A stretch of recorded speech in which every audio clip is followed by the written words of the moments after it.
안녕하십니까. 오늘은 만병이 낫는 면역요법 네 번째 시간을 진행하겠습니다. 지금 제가 세 번의 시간을 통해서 여러 가지 이야기를 드렸습니다. 우리가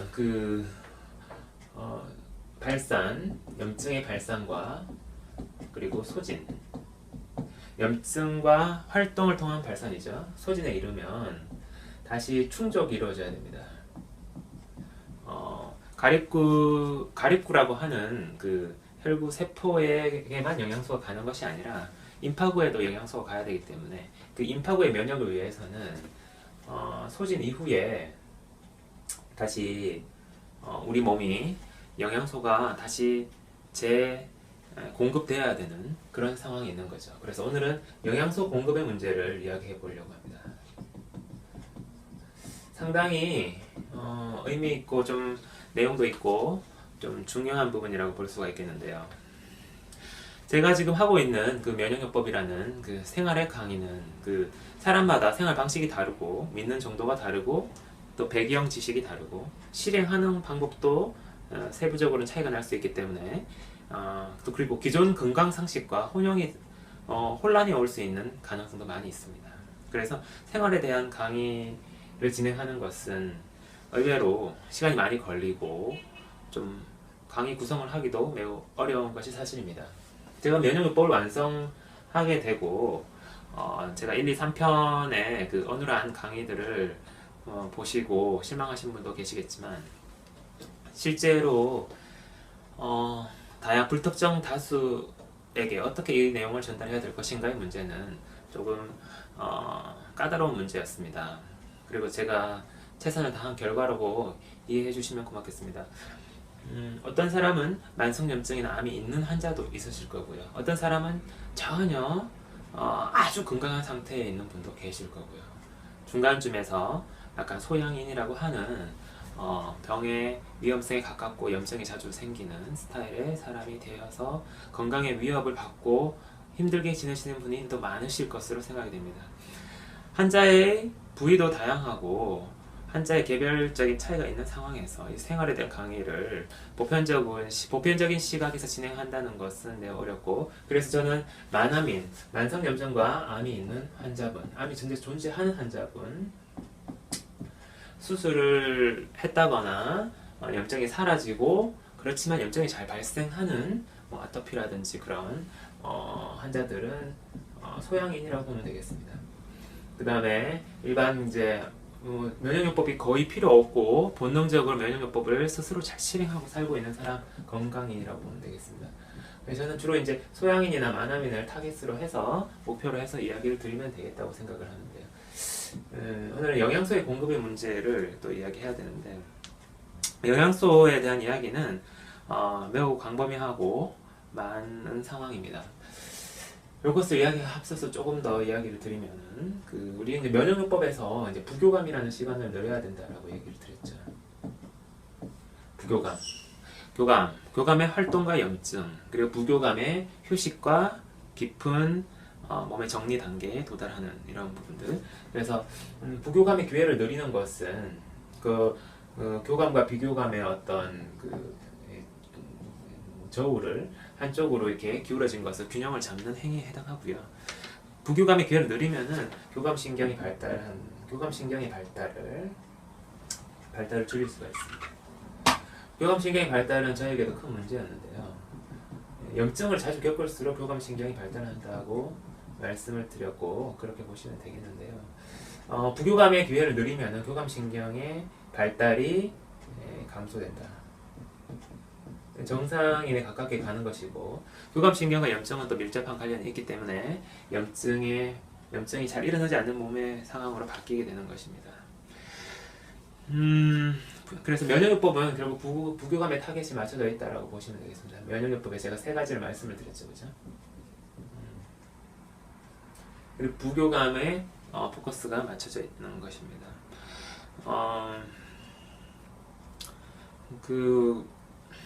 우리 음식의 문제에서 영양소의 공급은 염증과 활동을 통해서 소진되는 사라지는 어떤 영양소를 재공급해주는 염증과 활동의 어떤 영양소, 우리 염증의 힘으로 살아간다고 할 수 있는데요. 염증과 활동에 소진되는 영양소를 중심으로 해서 보충을 해준다고 생각해 주시면 되겠습니다. 사라지는 주로 많이 더 사용되는 영양소를 보충해 주는 것이죠. 이렇게 될 때 광범위한 영양소라든지 광범위한 음식을 다루기는 매우 어렵지만 우리는 뭔가 방향성을 좀 갖게 됩니다. 염증에 의해서 소모되는 영양소는 칼슘, 비타민 D, 마그네슘, 그 다음에 오메가3, 그죠? 오메가3 이런 것들이 있겠고요. 또 뿐만 아니라 나트륨, 콜레스테롤 같은 영양성도 소진되겠습니다. 콜레스테롤에 대한 이야기는 제 책에서 이것들이 어떻게 이해되는지 제 책에서 설명이 되어 있는데 이번에 요법의 어떤 핵심을 지금 이야기 드리는 상황이기 때문에 일단은 자세한 얘기는 전문가 버전에서 또 설명을 드리도록 하겠습니다. 요것은 별로 중요하지가 않은 게 되겠고요. 왜냐하면은 현대 식생활에서 쉽게 보충되는 영양소이기 때문입니다. 결국에는 이 부분에 있어서 4가지 영양소가 굉장히 중요하게 되는 건데요. 이 영양소를 이야기하는 것은 어떤 의미를 가지냐면 여러분들이 원할 때 원하는 음식을 먹을 수가 있는 게 아니지 않습니까? 자기가 스스로 먹고 싶은 음식을 이렇게 먹는데도 한계가 있고 다양한 종류가 갖춰져 있지 않을 수도 있고 다른 사람과 식사를 함으로써 그런 부분들에서도 영양소 결핍이 일어날 수 있기 때문에 현대인은 염증이 자주 일어나고 활력 있는 삶을 살게 됨으로써 교감신경이 발달하게 되는데 이때 우리가 에너지, 영양소 보충이 잘 되지 않을 수 있는 소모되는 영양소의 보충이 잘 되지 않음으로 인해서 문제는 병의 위험성이 빠질 수 있는 위험성이 높아진다는 것입니다. 그래서 제가 이렇게 알려드리는 이 내용을 잘 아시게 된다면 여러분은 그 영양소를 쉽게 음식을 통해서나 아니면 영양제를 통해서도 획득을 할 수가 있게 되기 때문에 병의 위험성에서 빠지지 않고 다시 재충전이 가능하다. 이런 방향으로 생각하시면 되겠습니다. 그래서 제가 오늘 4번째 강의를 진행하게 되었다라고 보시면 되겠습니다. 우리 나트륨 짠 음식을 많이 먹어서 문제죠, 그죠? 신경량하고 관련이 있는데요. 신경을 많이 사용하려면은 짠 음식이 많이 필요하고 어느 정도 선에서는 짠 음식이 보충이 되면서 따라가주는 건 괜찮은데 영양소의 법칙은 그렇습니다. 영양소의 법칙은 과하면 안 됩니다. 그래서 제가 말씀드린 게 교감과 부교감의 상태를 진단하는 것 스스로 중요하다고 그랬죠. 스스로 진단하는 거죠. 영양소 중에서 칼슘하고 비타민 D 같은 경우에는 교감의 상황과 교감, 마그네슘도 좀 그런데요.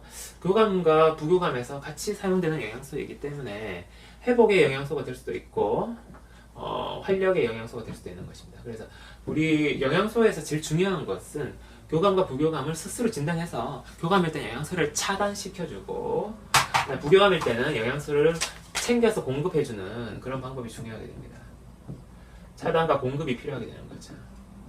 그래서 우리는 음식을 먹어야 될지 말아야 될지 그리고 어떤 음식을 빠뜨리는지 한번 생각해 볼 필요가 있다는 것입니다. 음식은 재료를 준비하는데 시간이 많이 걸리기 때문에 그렇지만 원리를 잘 알게 된다면 생각보다 쉽게 영양소를 보충할 수가 있게 되는 것입니다. 그래서 회복기 때 또 특히나 또 보충이 필요하고요. 교감에서 부교감으로 이렇게 꺾어주는 거 꺾임이 이게 굉장히 중요하고 그때 영양소를 공급해주고 교감일 때는 차단시켜서 멈추게 만들어주는 거죠. 이런 원리에서 하게 되는데 이 이야기를 하기 이전에 먼저 몇 가지 사실을 생각해봐야 음식에 대한 일반론을 생각해봐야 됩니다. 음식은 신선한 재료가 중요하죠. 신선한 재료. 그리고 오래된 재료나 이렇게 좀 안 좋은 상태가 안 좋은 거는 이렇게 끓여서 물에서 끓여서 먹는 게 좋죠. 이런 부분들이 건강하고 많이 또 굉장히 중요한 부분에서 관련이 있습니다. 신선한 재료를 가지고 요리를 하지 않을 경우, 가령 고기류 같은 것들, 고기류는 한 번에 다 먹어야지 남겨놔도 다음에 먹는다든지 이렇게 하면 좋지 않습니다. 그리고 다시 굽는다든지 고기를 굽는 분은 많지 않은데요. 우리가 먹는 전 있죠, 그죠? 뭐 모듬전 같은 거, 전류 같은 경우에서 생선전은 좀 덜하지만 고기전 같은 경우에는 매우 좋지 않은 고기가 들어가는 거, 돼지고기나 닭고기, 그다음에 쇠고기가 들어간 부분 같은 경우에는 고기류에는 단백질과 지방이 있습니다. 고기류에 단백질이 많이 있다고 생각하지만 지방이 그 또한 못지않게 그 중간에서 지방이 많이 있는데요. 이 지방 같은 경우에는 재가열을 했을 때 매우 위험하죠. 재가열을 했을 때 트랜스팻이라고 하는 트랜스 지방이 만들어져 가지고 결국 간에 부담을 주게 되는 것입니다. 그래서 간의 문제에서 지금 우리 염증과 살이 찌고 염증이 일어나고 하는 것은 간하고 관련이 많은데요. 이런 영양소의 문제가 간에 영향을 줌으로써 안 좋은 방향으로 몸을 이끌어가게 되는 것이죠. 재가열의 문제는 매우 심각합니다. 신선한 재료를 사용하지 않고, 재가열이라는 것은 재료가 신선하지 않다는 건데요. 한번 만들었다가 가열했다가 한 번에 먹어버리고 나머지는 버려야 하는 것이죠. 이런 문제가 있고요. 두 번째, 이제 이런 부분들을 좀 끓여 먹으면 좀 덜 할 테지만 그래도 좀 산화된 지방이라든지 이런 산화 지방의 어떤 문제가, 지방의 산화, 이런 부분들이 문제가 될 수 있습니다. 그리고 잔반의 재사용이라는, 우리가 보통 잔반의 재사용이라는 건 뭐 간염균이나 이런 그런 문제 때문에 좀 더럽고 그래서 좀 싫어하시는 분들 많이 있지만, 잔반의 재사용 문제도 어떤 이런 부분하고 많이 직결되어 게 있습니다.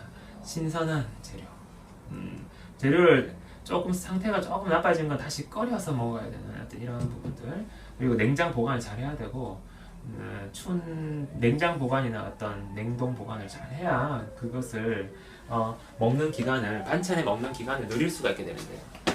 이 고기류, 특히나 뭐 여기서 이제 단백질, 고기류 중에서 뭐 달걀이라는 것도 대표적인 고기류인데요. 쇠고기, 닭고기뿐만 아니라 이런 달걀이 들어간 음식들, 이런 부분에 있어서 굉장히 중요하다. 기본이 되는 부분이죠. 두 번째로는 위라는 밥통이라는 것입니다. 위는 밥통이라고 그러죠. 우리가 원래 전통적으로 밥통이라고 그러는데, 위는 안에다가 들어가게 되는데, 위 안에 밥을 먹게 되면은 그것이 밥통이 안에서 하나로 버무려진다는 겁니다. 그러면은 가령 예를 들어서 단 것이 몸에 좀 해롭다는 건 다 아시죠? 몸에 인슐린에 부담을 주게 되는데요. 단 것을 먹게 될 때 밥을 먹은 상태에서 단 것을 먹은 것과 단 것만 먹었을 때 배가 고팠단 말입니다. 밥을 먹고 뭘 먹고 채소도 좀 먹고 이렇게 단 것을 먹은 것과 단 것만 딱 먹고 초콜릿만 딱 먹고 끝낸 경우는 많이 다르다는 것이죠. 왜냐하면 이것은 바로 위라고 하는 밥통이 있기 때문에 그렇습니다. 이것도 건강에 되게 기본적인 원리인데요. 농도의 문제입니다. 결국엔 농도. 우리 몸에 강한 농도로 단 것이나 어떤 아까 말씀드렸던 인이 많은 음식, 이런 것들이, 그 다음에 단 것이나 이런 것들이 우리 몸에 충격을 줄 수가 있다는 거죠. 짠 것도 마찬가지입니다만은, 짠 것도 마찬가지죠. 달고 짜고, 그죠? 단 것, 짠 것, 뭐 이런 것들이, 짠 것은 조금 덜합니다. 그렇지만 단 것이 더 심하죠. 우리 몸에 충격이 큽니다. 밥통 안에서 다 버무려지기 때문에 안에 뭔가가 들어가 있는 상황에서 뒤에 넣는 거라. 그러면 어떻게 되겠습니까? 단 것을 좀 먹고 싶다.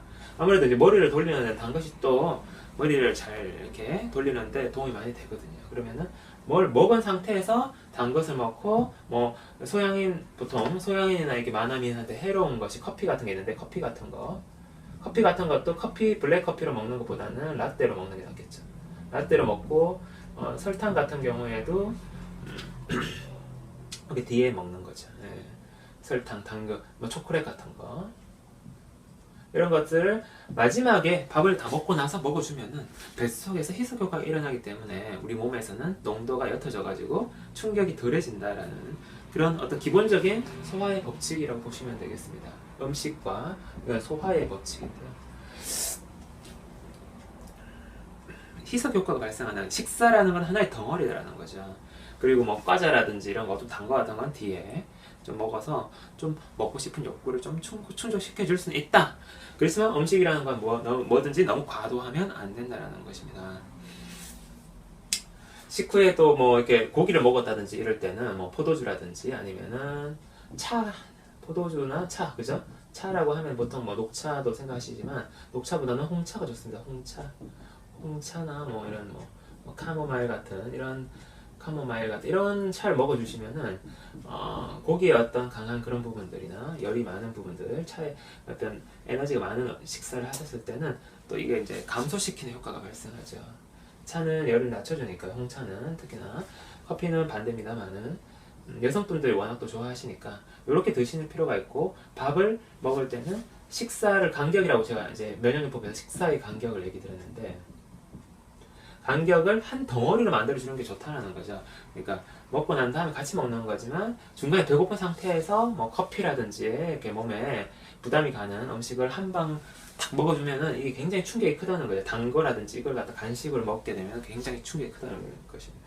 식사의 간격은 식사를 덩어리 쥐어주고 처음에는 온거나 온순한 걸 먹고 마지막에는 좀 이렇게 좀 자극적인 음식을 먹어줄 수 있다라는 것입니다.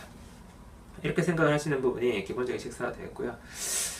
그 다음에 이제 뭐 소양인 식단이라고 해서 우리가 사상체질에서 제 책에서 보면은 사상체질에 대한 어떤 그 음식의 표가 있는데요. 음식표 뭐 이런 부분들도 있는데 오늘 마지막 시간 되면 이 부분도 일단 이 부분을 먼저 아는 게 중요하시고 그 다음에는 이제 이 부분이 중요한 거죠. 그 다음에는 음식표를 보면서 조금 하면 많은 음식에 대한 어떤 어느 정도 식생활 습관을 잡을 수가 있겠다라는 것입니다. 음식표, 이건 소양인 식단인데요. 소양인 식단, 우리 소양인들이 많아졌으니까요. 소양인들이 어떤 식단을 어떻게 먹는 게 좋겠는가 이런 부분에 있어서 음식표는 조금 제가 책에서 제시해드렸던 뭐 7대 2대 1의 비율로 먹을 수 있다 이런 부분들. 이게 이제 소양인 음식이고 이게 태음인 음식이고 이게 이제 소음인 음식인데요. 가장 강한 여기 보면 마늘이 있죠.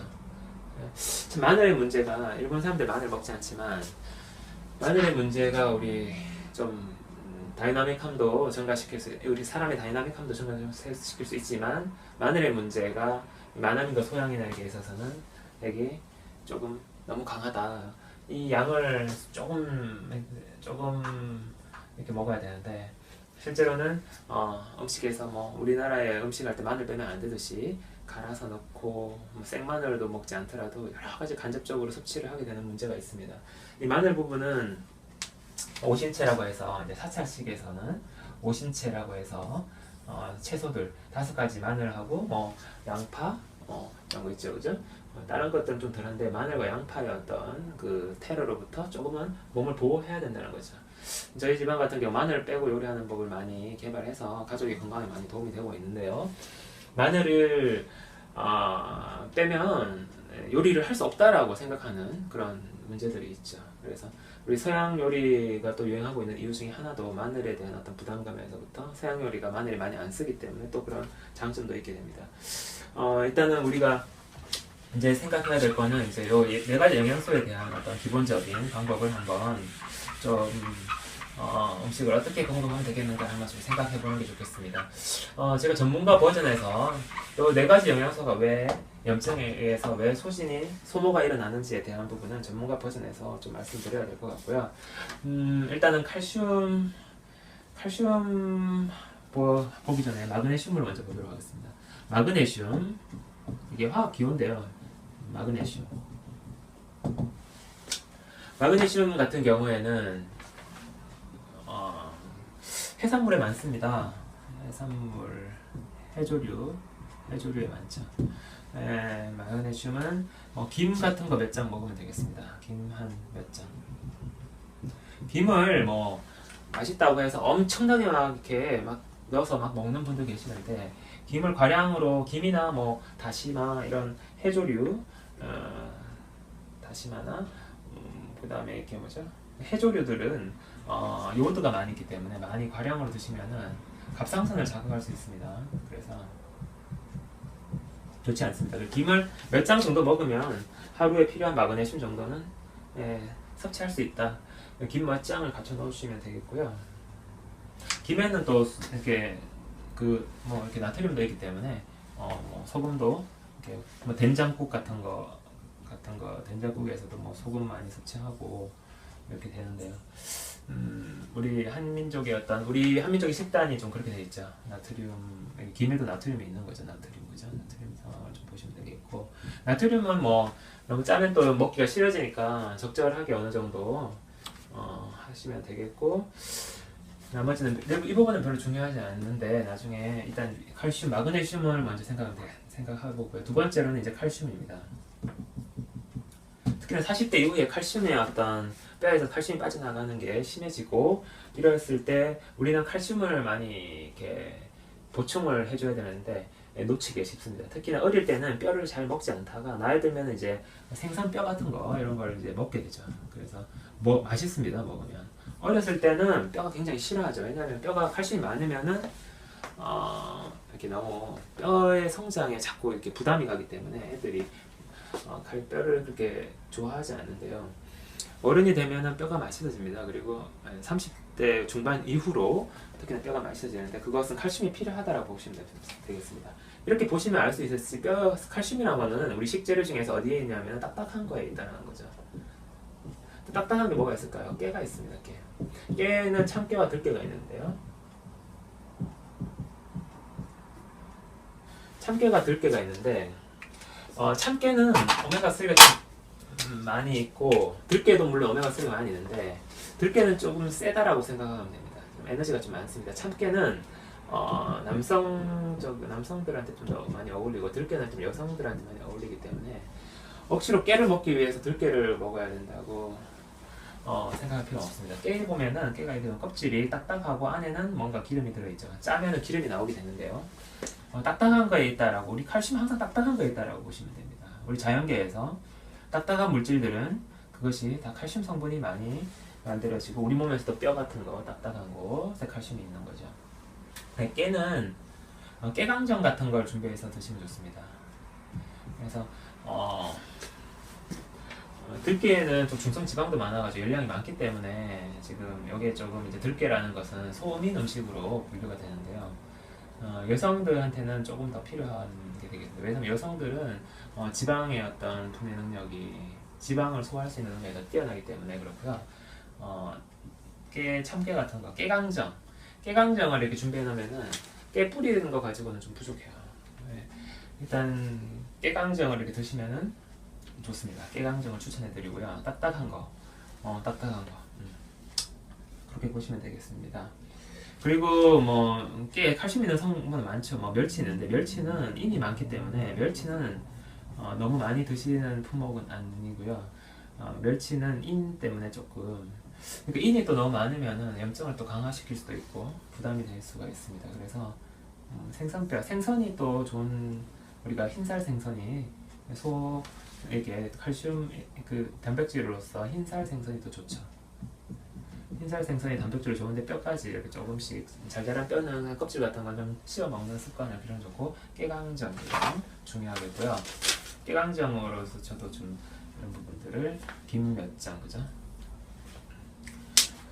오늘 그렇게 되겠습니다. 그래서 멸치도 있는데 이제 두절새우. 멸치는 이제 인이 많이 들어있지만 두절새우에는 두절이 머리를 끊었다는 뜻입니다. 새우가 있는데 이게 좀 비쌉니다. 이거 뭐 두절새우 같은 경우에는 껍질이 딱딱한 껍질이 있는데 그것을 반찬해서 바로 먹을 수가 있죠. 그러면 안에 이제 그 새우에는 또 이제 콜레스테롤이 많이 있습니다. 그래서 우리가 이렇게 활력적으로 사는 사람들이 소모되기 쉬운 콜레스테롤이 또 보충이 되는 효과도 있습니다. 두절새우도 가끔씩 먹는 품목이고요. 멸치보단 두절새우를 더 먹게 되는데요. 이런 부분들 생각해 보시면 되겠습니다. 세 번째로 요오드가 있겠습니다. 요오드. 잘못됐네요. 요오드가 아니라, 요오드는 너무 많이 먹어서는 안 되는 품목이라서 또 전혀 안 먹을 수는 없죠. 활력적으로 살려면은 또 요오드가 소진이 되기 때문에 항상 김 몇 장 정도 해조류에 많다. 해조류. 그렇게 생각하시면 되겠습니다. 그 다음에 오메가3가 있죠. 오메가3는 이렇게 가스오 우동 같은 거, 가다랑이 그 포를 우려낸 그 육수에 많이 들어있는 거죠. 가스오가 이제 가다랑이 포를 얘기하는 건데요. 그런 곳에 많이 있고, 오메가3는 조리법이 되게 중요합니다. 조리법이 여러 가지 생선에 많이 있고 그런데 조리법을 산소를 차단하는 조리법. 제가 제 책에서 산소가 산소 차단하는 방법, 이런 이제 훈제도 산소를 차단하는 방법에 해당하는데요. 이런 조리법을 산소 차단하는 방법들을 잘 써서 뚜껑을 덮고 요리를 하는 거죠. 네, 그랬을 때 오메가3가 많이 보존된다. 열에 약하기 때문에 고온 가열을 하지 않는 훈제를 하게 되면은 이산화탄소가 있어가지고 일산화탄소가 그게 부착이 돼가지고 산소 접촉 차단하기 때문에 고온 가열이 가능합니다. 그래서 고온 훈제 요리 요즘 훈제 구이라든지 이런 게 많이 유행하는 것도 이제 그런 이유인데요. 고온 가열을 좀 피하는 게 좋다. 고열이 약하고 이렇게 이제 또 신선한 식품에도 많이 있죠. 신선하지 않은 재가열하면 거의 오메가3가 사라진다고 생각하면 되기 때문에 신선한 식품을 바로 적절한 요리법에서 요리를 했을 때 오메가3가 보존된다는 것이고, 우리가 오메가3가 많은 식품들은 아시다시피 연어라든지 이런 저런 음식들이 많이 있겠습니다. 그 다음에 비타민 D가 있는데요. 비타민 D 같은 경우에는 직접적으로 표고버섯에도 많이 들어있지만 표고버섯 콜레스테롤을 섭취를 함으로써 간접적으로 얻어집니다. 콜레스테롤이란 것이 햇빛을 만나게 되면 비타민 D가 합성이 되는 것이죠. 콜레스테롤이 많이 든 음식은 콜레스테롤 소모도 보충시켜 줄 수 있는 장점이 있는데요. 해산물 중에서 굴이나 낙지 같은 거,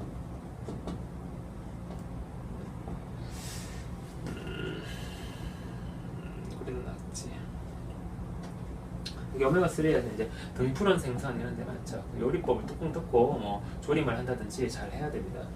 그리고 다시 또 제가 해서 먹으면 안 됩니다. 이런 어떤 오메가3 위주의 어떤 연어를 이렇게 훈제 연어 같은 것도 많이 유행하고 있는데 이런 부분들도 많이 관련이 있죠. 참치에도 물론 오메가3가 많지만 참치도 회로 많이 먹죠. 이런 것들이 오메가3를 섭취하기 위한 방법인데 고온 가열을 하지 않고 산소 차단을 하는 어떤 이런 것들과 관련이 있습니다. 그래서 제 책에서 오메가3에 대해서 많이 얘기를 드리고 있는데 이런 부분들 잘 아실 거라고 생각합니다. 가스 같은 우동 같은 류에도 들어있고, 원래 멸치 육수 같은 경우에도 잘 해서 이렇게 요리를 해야 되는 겁니다. 오메가3. 근데 요즘 양파나 마늘이 너무 많이 들어가고 있어가지고 멸치 가신 멸치 육수 같은 경우에 조금 위험성이 좀 높아진 게 현실입니다. 그 다음에 비타민 D는 이제 콜레스테롤을 통해서 왔는데, 콜레스테롤은 이것도 보충하고 이것이 또 햇빛과 만나면, 우리가 이제 암을 치료한다거나 이런 거 할 때 햇빛이 중요하다고 그랬죠. 햇빛이 중요하다는 것은 비타민 D 보충과 관련이 있는데, 이게 이제 또 부교감을 유도하게 되는 거죠. 부교감을 유도하게 되는 특성까지 햇빛이 이렇게 부교감을 일으킬 수 있기 때문에 이게 이제 교감 상황에서 벗어나서 우리가 몸이 낫는 방향에서 비타민 D가 필요함을 채워주는 역할을 한다는 거죠. 굴, 낙지 이런 거 아까 두절세고에서도 있었고요. 또 비타민 콜레스테롤 섭취하면서 할 수 있는 또 대표적인 게 이제 돼지고기가 있죠. 저는 돼지고기를 많이 먹습니다만 굴, 낙지 이런 것들도 되게 좋고, 남자들은 더 많이 필요하고 여자들은 좀 더 덜 필요하게 되겠습니다. 그래서 여기서 지금 영양소 중에서 이는 좀 피해야 될 음식 중에 인이 많은 것들은 좀 피해야 됩니다. 다른 것들은 어떻게 해결 방법이 있지만 요거는 시기별로 아까 이게 칼슘이나 비타민 D 이런 것들은 시기별로 문제가 된다고 그랬고요. 마그네슘은 교감에서도 지금 도움이 될 수 있는데, 오메가3는 그런 의미가 있죠. 오메가6에 비해서 더 몸을 더 염증을 덜 일으키는 특성이 있습니다. 이게 이제 지방산의 일종인데요. 염증의 성향하고 관련이 있습니다. 염증의 성향. 오메가3가 많아지면 빨리 태우려고 하고, 오메가6가 많아지면 자꾸 태우려고 하고, 오메가3가 많아지면 좀 태우지 않는 어떤 물 수용성의 바탕이라고 보시면 되는데요. 에너지가 적고 수용성, 완전히 수용성은 아니지만 수용성이 가깝다라고 보시면 되겠어요. 그래서 물이라는 건 역청하고 반대되는 특성이 있기 때문에 그렇게 쉽게 이해하시면 되겠습니다. 그런 음식에 유의해서 식사를 하시게 된다면은 큰 무리 없이 우리가 염증이나 활력에 의해서 소모되는 영양소를 보충해 줄 수 있는 상황이 되겠습니다. 이미 많은 음식은 좀 위험하다고 보시면 되겠고, 제 책에서 그 음식표에 대해서 여러 가지 설명을 하고 있는데요. 음식이 표가 나누어지는 배경에 대해서 이미 많은 음식이나 그 다음에 헤모글로빈을 증가시키는 혈중 헤모글로빈을 만드는 데 도움이 되는 영양소, 이런 부분들에 대해서 이런 음식표를 설명하고 있는데, 음식표가 있는데요. 여기 태양인, 소양인 음식은 한성, 차가운, 차가운 성질이고요. 온성, 따뜻한 성질, 열이 많은 성질을 가지고 있는 것입니다. 메밀, 팥, 녹두, 팥, 녹두는 열을 빼주는 걸로 많이 알려져 있어요. 팥빙수라든지 팥죽 이런 것들이 많이 도움이 되고요. 그 다음에 녹두죽도 제대로 된 거는 열을 많이 빼줍니다. 혼성 같은 경우에는 콩류, 감자나 이런 콩 같은 건 좀 열이 조금 있다고 보면 되겠고, 찹쌀, 옥수수, 고구마 이런 것들은 좀 많이 있죠. 옥수수가 오메가3의 이제 대표적인 오메가6죠. 오메가6의 대표적인 성질을 갖고 있는데, 찹쌀도 일반 쌀에 비해서 열이 많으니까 찹쌀 음식을 좀 피해 주시는 게 좋겠고, 고구마도 이렇게 많이 이렇게 활력하고 나서 이렇게 잘 소진시키고 회복시킬 때는 고구마나 이런 것들이 많은 도움이 될 수 있는데, 인이 있는 것이 어느 정도 도움이 되는데, 대체적으로는 좀 조심하셔야 된다고, 평상시에 잘 모르고 먹는 것도 많기 때문에 좀 조심하셔야 된다고 생각하면 되겠습니다. 소양인 음식 중에서는 대구, 광어, 돔, 우럭 이런 광어 흰살 생선들 있겠고요. 게나 새우, 낙지, 굴 같은 거는 콜레스테롤이 많은 것, 조개, 갑오징어, 한치, 오징어가 있다면 한치가 있죠. 칼슘도 많이 또 포함돼서 좋은데요. 한치, 이건 좀 더 연하죠. 부드럽고 좀 더 비싼데, 오징어보다는 좀 더 맞겠습니다. 그리고 오징어는 조금 강하기 때문에 요런 음식은 그 7대 2대 1 정도 이렇게 드시는 것을 제 책에서 추천을 드리고 있는데요. 대체적으로 이게 좀 차가운 음식 쪽을 많이 먹으면서 태양인 음식보다 소양인 음식 좀 더 맞지만, 태양인도 대체로 한성에 가까워서 대체로 괜찮겠습니다. 사과는 조금, 사과 부분은 조금 열이, 이게 재배 환경에 따라서는 좀 열이 많은 사과, 좋은 사과와 나쁜 사과 차이가 좀 나는데요. 열이 있을 위험성이 조금 있습니다. 너무 단 것만 해서는 안 됩니다. 좀 새콤달콤한 과일이 좋고요. 포도, 무화과, 키위 이렇게 되겠고, 그리고 고기 중에서는 돼지고기, 그죠? 콜레스테롤까지 있어서 소양인이 콜레스테롤을 많이 쓰는 그런 분들이죠. 그래서 이걸 하면 되고, 우유, 소고기, 이건 재배 환경에 따라서 상당히 열성식품으로 갈 수 있는 가능성도 있는데요. 요즘에 좋은 쇠고기, 좋은 우유에 대한 어떤 이제 많이 이제 사람들의 지식이 많이 좋아져가지고 좀 좋은 쇠고기, 좋은 우유가 나오고 있는 상황입니다. 배, 수박 같은 거 이런 것들이 좀 열이 있는 거고요. 배 같은 것도 재배 환경하고 또 많이 관련 있는데, 딸기, 참외, 멜론, 이게 참외 요즘에 나오는데 많이 또 드셔서 도움이 많이 되는 음식입니다. 이게 열이 많을 때 참외 먹으면은 이게 너무 맛있죠. 포도, 바나나 많이 먹는데 바나나가 좀 또 괜찮아요. 생각보다 먹기에. 토마토는 조금 상황에 따라서 좀 다를 수 있고요. 익혀서 좀 드시면은 좀 더 좋은, 소양인에게 좀 더 좋은 음식이 되겠습니다. 그 다음에 상추나 이렇게 오이 이런 거 차가운 거, 시원한 거, 시금치, 숙주도 많이 하고 배추도 많이 되겠죠. 더덕이라는 것도 있는데, 도라지는 이런, 인삼은 이쪽에 포함될 수 있는데요. 우리 자연에 보면은 한치, 오징어 이런 것처럼 자연에도 사람의 여러 가지 성향에 따른 것과 마찬가지로 자연의 생물들도 이렇게 조금씩 차이가 납니다. 조금의 비슷한 모양새를 갖고 있지만 열의 양이 다른 이런 그 자연의 작품들이 있는 거죠. 더덕, 도라지, 인삼 비슷하지만 도라지 열이 많기 때문에 더덕 쪽을 드시면 열이 별로 되지 않고 몸에 좋은 그 성분을 또 섭취할 수 있죠. 홍차, 아몬드가 또 그렇고, 아몬드 여기서 땅콩은 좀 많은 거고요. 아몬드 좀 적은 걸로 되어 있고, 블루베리나 이런 거, 홍차가 또 많은 도움이 됩니다. 차유법에서 홍차가 또 많은 도움이 되고, 커피는 상대적으로 많기 때문에 너무 많은 섭취를 하지 않도록 좀 주의해야 되고요. 호박, 무, 콩나물, 설탕이 있는 음식들, 그리고 이제 소금도 이제 이쪽에 포함되는데 소금이 있는 건 이제 열이 좀 강한데 소금이라는 건 또 신장이 나쁘지 않으면은 또 배출이 또 잘 일어날 수 있기 때문에 적절히 또 충족해줘야 될 필요가 있죠. 사람의 성향이라는 건 꼭 조금 소양스럽다고 해서 꼭 잘못된 건 아니기 때문에 소모되는 영양소를 보충해준다라고 생각하시면 되겠습니다. 부추, 파, 마늘, 양파, 이제 고추, 깻잎이 조금 센 걸로 되어 있고, 부추, 파, 근데 여성한테는 조금 먹을 수 있는 음식 쪽으로 간다고 보시면 되겠고, 부추, 파, 마늘, 양파, 이게 이제 오신채라는 건데요. 오신채. 황이 많아서 염증을 일으키는 음식인데, 특히나 마늘이 굉장히 좀 조심해야 되고, 양파도 좀 덜 익은 양파는 좀 조심하셔야 되겠습니다. 이런 부분들을 많이 감소시켜 주셔야지 염증 성향을 떨어뜨릴 수 있죠. 인과 항은 좀 피해야 될 부분이라고 생각하시면 되겠습니다. 홍합, 장어 이렇게 많이 영양가 많은 음식들 많이 있죠. 해조류, 요오드가 많이 들어있다고 말씀드렸고요. 달걀이나 닭 같은 것들은 이렇게 좀 열량이 많은, 지방도 많이 있어서 달걀이 많은 빵류 이렇게 좀 조심하셔야 되겠고요. 그다음에 요즘 있는 빵도 이제 건강에 좋은 이런 빵이 많이 나오고 있죠. 달걀이 들어가지 않은 빵들, 오렌지, 귤, 복숭아, 망고 이런 것도 좀 센 것들이고, 귤을 막 여러 개를 동시에 먹는 습관은 매우 좋지 않습니다. 그리고 꿀, 코코아, 그죠? 이게 이제 초코죠. 초코류도 좀 센 겁니다. 그렇지만 또 당분을 위해서 식사를 한 다음에는 조금 드셔도 괜찮을 수 있는 품목이 되는데, 게 중에서는 괜찮지만 코코아도 너무 많이 섭취하면 좋지 않습니다. 기름을 짠 거라서 깻잎보다 들깨보다 들기름이 더 센 거죠. 예, 그런 식으로 보시면 되겠습니다.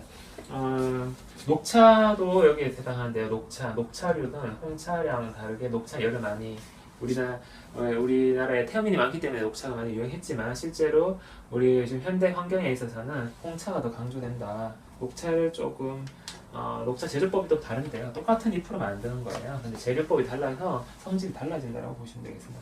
커피나 마늘, 양파 이런 거 주의하시고 이렇게 해서 해 가셔야 되겠다는 것입니다. 이제 몇 가지 말씀을 더 드리고 마치도록 하겠는데요.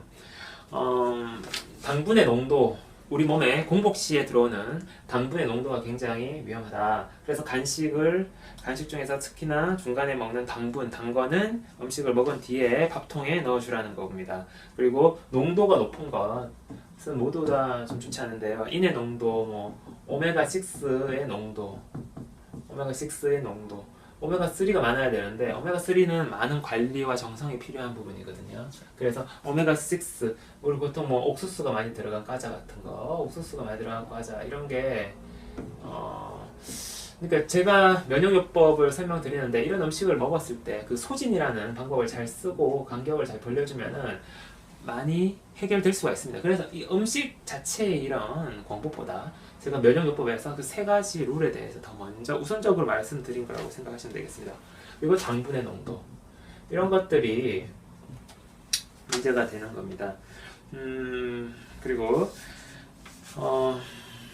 소화에 대해서 하나 말씀드리면은, 우리가 늦게 소화된다는 것, 늦게 소화된다는 음식들 있죠. 대체로 밀가루 같은 음식인데, 이거는 이제 밀가루 같은 음식은 이제 밀가루하고 그 메밀 같은 거, 이런 것들이 여름철에도 많이 또 하는 냉면, 이런 메밀국수 이런 음식이 되는데, 이거는 이제 태양인의 음식인데요. 차가운 성질을 갖고 있어요. 근데 늦게 소화가 된다는 건 뭘까요? 늦게 소화가 된다는 거는 만아민한테는 좋지 않지만, 소양인이나 건강한 여름철에 영양가가 적은 음식을 먹고 늦게 소화된다는 거는 어떤 배가 든든함을 유지할 수 있는 장점이 있죠. 농도가 높은 음식은 빨리 소화가 일어나게 되면 몸에 충격이 가게 되는데요. 늦게 소화가 되는 음식과 함께 들어가 있으면은 천천히 소화가 되면서 탄수화물이 천천히 흡수가 되기 때문에 당분이라고 하면 좀 애매한데, 포도당의 흡수가 좀 줄어드는 거죠. 포도당의 흡수 속도가 감소될 수 있는, 늦게 소화된다는 건 장점이라고 볼 수 있습니다. 배의 든든함을 유지해준다. 또 배의 든든함을 오랫동안 유지해준다. 이런 것들이 그래서 낮에 이런 음식을 먹게 되는데요. 늦게 소화가 된다는 것은 배가 꺼졌을 때는 또 배가 또 허전할 수가 있거든요. 일할 때 배에 늦게 소화가 되면은 소화가 어느 정도 활력을 일을 강하게 하는 것을 제어해주는 역할을 하는 거죠. 배가 비어버리면 더 빨리 움직일 수 있습니다. 활력적으로 움직일 수 있는데 소화가 소화할 게 있기 때문에 어느 정도 이게 부교감의 밸런스를 유지하는 어떤 그런 역할을 하게 됩니다. 이런 의미가 있는 거라고 보시면 되겠고요. 두 번째로는 이제 소화가 쉽다는 건 소화가 쉽다라는 거는 대체로 소양인 음식들이 다 소화가 쉬운 음식입니다. 그래서 소양인 음식은 나머지 위에 열이 많은 음식을 먹었을 때는 가스가 많이 발생할 수 있는데 소화가 쉽게 되고 배에 부담이 적습니다. 왜냐면 만화민이나 소양인 같은 경우에는 이 소화가 쉬운 음식이 한 70% 정도는 먹어야 된다는 거죠. 이게, 왜 그러냐면은 소화가 쉬운 거는 이게 소화 교감신경이 발달하고 관계가 있는데요. 만화민이나 소양인들은 교감신경이 발달하고 신경을 많이 쓰기 때문에 소화가 억제가 일어나서 소화가 잘 안 됩니다. 소화 불량이 많이 발생하는데 소화 쉬운 음식이 많이 도움이 되고 소화의 기간이 이렇게 너무 늦게 소화되는 음식보다는 소화가 쉬운 음식을 해줘야 안 그래도 소화가 지연이 일어나기 때문에 소화가 늦어지기 때문에 소화를 마치는데 도움이 된다는 거죠. 그래서 소화가 쉬운 음식이 일반적으로 만화민한테 도움이 된다는 거죠. 만성염증암이 있는 이런 40대 이후에 많이 도움이 된다는 겁니다. 그래서 소화에 부담이 적고 소화가 딱 끝내고 다음에는 에너지를 활력으로 소진시키게 되겠죠. 그죠? 활력을 통해서 에너지를 소진시키게 되면 우리는 이제 면역 회복의 어떤 정리의 기회를 맞이할 수 있다는 것입니다. 채소라는 거, 채소 같은 거 있죠. 채식 뭐 이렇게 많이 얘기를 하는데 이런 거는 우리는 배는 또 채워야지 되죠. 배가 어느 정도 차서 섬유질이라는 건데 배가 어느 정도 차면은 배가 불러져 가지고 부교감 신경이 유도가 됩니다. 그러면은 배가 차지 않으면 배를 채운다는 것도 또 중요한 의미를 갖거든요. 양적으로 차야지 되니까 이런 섬유질 있는 음식 이런 것들이 배는 차면서 소화가 쉽기 때문에 채소류들, 뭐 배추라든지 뭐 상추 같은 이런 것들 소화가 쉽기 때문에 많은 도움이 될 수가 있습니다. 그러니까 배를 채우는 의미가 있다. 배를 채우는. 요거는 이제 소화가 잘 안 돼서 든든함을 주고 배를 채우는 섬유질은 배를 채우는 가득 찬 느낌에서 사람에게 도움이 된다는 것입니다. 이제 마지막으로 감기 몸살을 치료하는 방법에 대해서 간단히 생각해보고 마치려고 합니다. 감기 몸살은 코감기, 목감기 이런 게 들었을 때 자연 치유를 하는 것은 매우 중요하다고 말씀드렸습니다.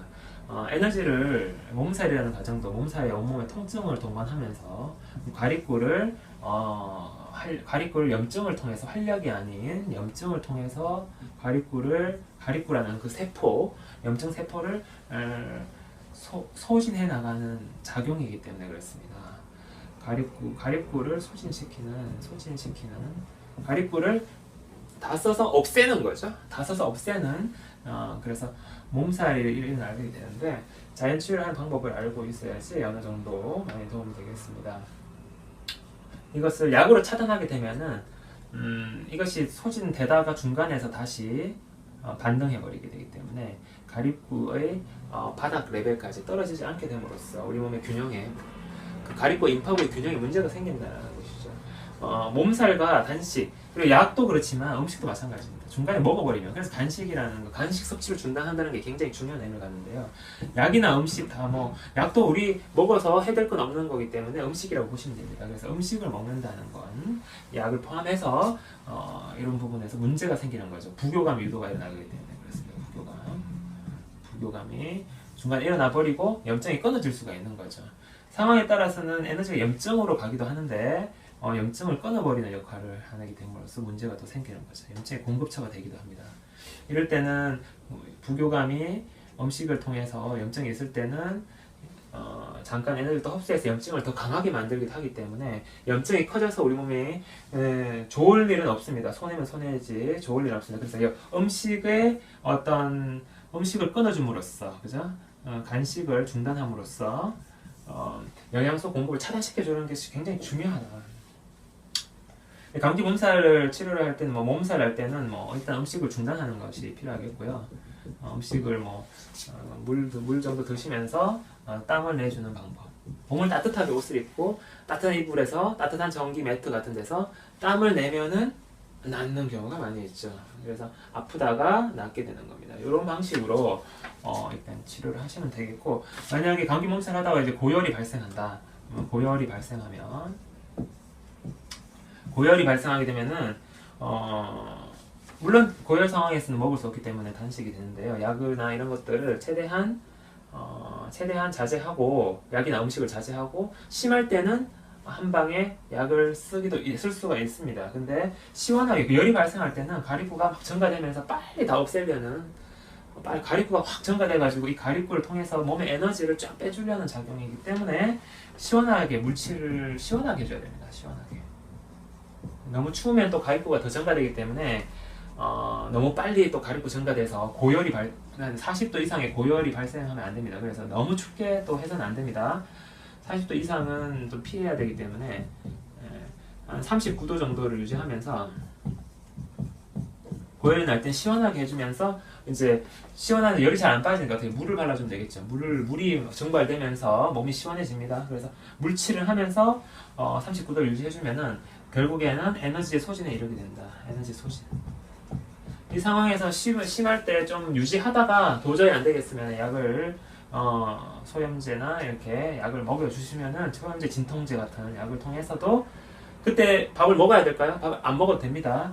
밥을 안 먹고, 그 소염제나 진통제는 장기간 복용했을 때 위장관에 문제가 생기는데, 단 한 번에 사용을 하게 되면은 음식을 먹고 19, 30분에 약을 먹지 않아도 됩니다. 그래서 약을 한 번에 먹으면은 그 약효를 얻어낼 수가 있고 위장관이 나빠지는 것을 막을 수 있죠. 그래서 약을 쓴다면은 한 번에 딱 쓸 수도 있는데, 이걸 다 한번 소진시켜 보시라는 거죠. 에너지 다 빠져가지고 사람이 완전히 소진에 이르게 되고 잠이 들면 굉장한 몸에 플러스 효과가 생긴다는 거죠. 이런 부분들은 삶을 통해서 굉장히 감기 몸살이 평생에 걸쳐서 계절에 걸쳐서 계속 반복되어야지 인간은 면역력을 유지하면서 살 수가 있게끔 설계가 되어 있고 진화가 된 것입니다. 그렇기 때문에 이런 원리가 있습니다. 마지막으로 감기 몸살의 자연치유법에 대해서 한번 또 정리를 한번 해보았고요.